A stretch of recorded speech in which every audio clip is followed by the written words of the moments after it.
हर हर महादेव सभी प्रिय दर्शकों को। आज सुबह जब आंखें खुली तो मानो आंखों के सामने का नज़ारा किसी स्वर्ग से कम नहीं था। नींद भी काफ़ी गहरी आई थी क्योंकि सोने से पहले अश्वगंधा चूर्ण का सेवन हमने किया था।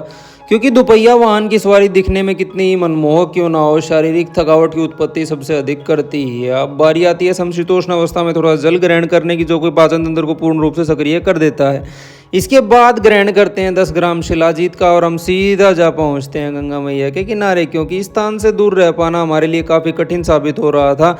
कुछ देर ध्यान की स्थापना कर उत्तम मानसिकता का प्रभुत्व शरीर पर स्थापित करते हैं। अब नीलकंठ का नाम सुना तो बहुत था लेकिन कभी जा नहीं पाए थे, और आश्रम में ठहरे एक अन्य व्यक्ति से हमें पता चला कि यहाँ से नीलकंठ का रास्ता मात्र 1 घंटे का ही है। बस फिर क्या था, हम अपनी मोटरसाइकिल उठा दौड़ पड़ते हैं नीलकंठ दर्शन हेतु। वैसे हमें खुश करने के लिए केवल यहाँ पहाड़ों में मोटरसाइकिल चलाने का बहाना मिल जाना ही काफ़ी मालूम पड़ता है।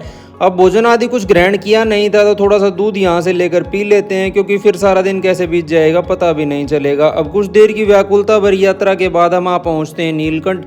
यहाँ भीड़ का जमावड़ा देखते ही बनता है। इतना दुर्गम मार्ग होने के बावजूद लोगों की भीड़ संभाले नहीं संभल रही थी। अब प्रसाद आदि खरीद कर हम निकल जाते हैं सीधा मंदिर की तरफ, जहाँ हमें पता चलता है कि पुराणों के अनुसार समुद्र मंथन में निकले कालकूट विष का पान भगवान शिव द्वारा किया गया था। वह उसकी ज्वलता को शांत करने हेतु पंकजा और मधुमती नदी के संगम समीप पंचपनी नामक वृक्ष के नीचे समाधि अवस्था में 60,000 वर्षों तक तप किया था, तथा कैलाश लौटने से पूर्व भगवान शिव द्वारा कंठ के रूप में जल कल्याण हेतु शिवलिंग की जो स्थापना की गई थी, वर्तमान में वही शिवलिंग आज इस मंदिर में मौजूद है। अब भक्तों की भीड़ के बीच भगवान के दर्शन कर हम निकल पड़ते हैं वापस और पता करते हैं यहाँ अन्य पर्यटन स्थलों के बारे में, क्योंकि इच्छा थी पहाड़ों की थोड़ी गहराई में जाने की।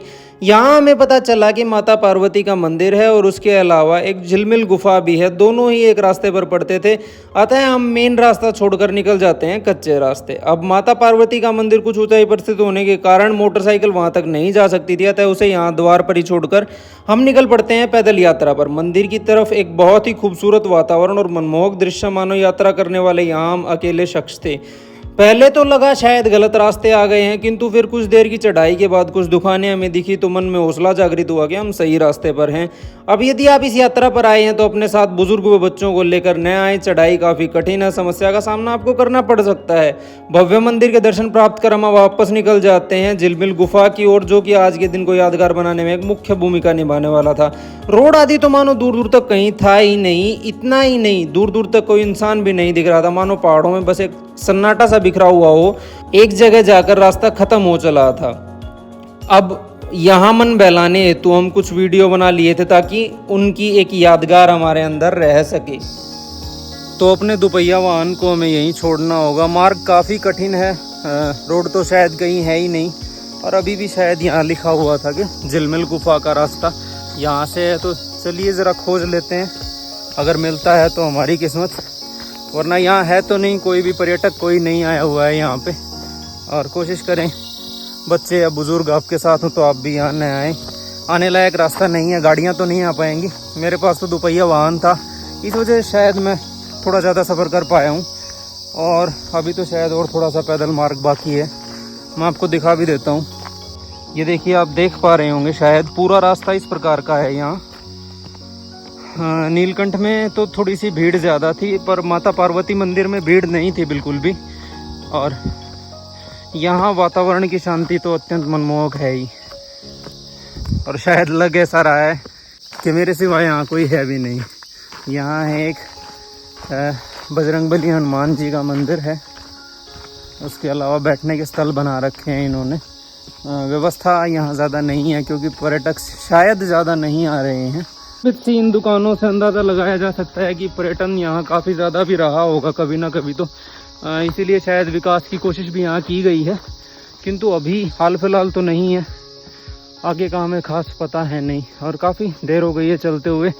गुफा का भी अभी हमें कोई अंदाज़ा नहीं है कहाँ होगी, है भी या नहीं, या मैं गलत रास्ते पर हूँ।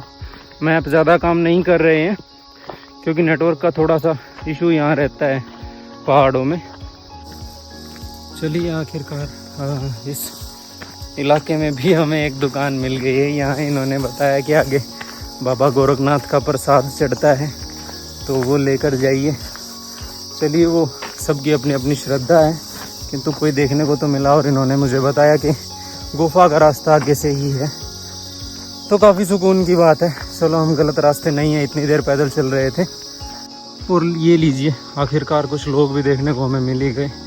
वैसे कमाल की बात है इतने रिमोट एरिया पर आकर बसना और अपना जीवन यापन करना। गज़ब की काबिलियत लोगों में होती है किसी भी माहौल में ढल जाने की।